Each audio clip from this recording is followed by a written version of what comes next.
Hey everybody, what's up and welcome back to today's video guys. And today guys, I'm going to go and be showing you how to set up GitHub 2-factor authentication.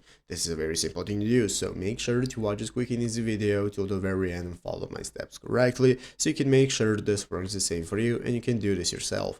But yeah guys, let's get straight into it. So first things first, we're going to go and be opening up the official GitHub website right here, github.com. If you're not already, once you have opened it up, you'll be greeted by the main page right here. This is going to be the main page where in the upper right corner we can get started signing up for an account. If you do not already have one, we need to log in. So create an account if you don't have one. If you have one, you can just log in normally, and once you have logged in, you'll be greeted by this home page right here where we can take a look at all the repositories we have. Here we have our home page with our home info, all the projects we have, and so on. And now we can get started. So basically guys, how do we turn on two-factor authentication? It's very easy. It takes a couple of clicks. So what we want to do is go right here into the upper right corner. In the upper right corner, we can get started managing our account by clicking on our profile icon. That's going to enable us to go ahead and get started opening up our profile options right here with this drop down menu, and one of the options is going to be called settings. You want to open up the settings for your account from which we can get started managing all our personal info. Right here on the left side screen we have our password and authentication option. This is going to enable you to set up two-factor authentication. So open it up right here on the left side screen.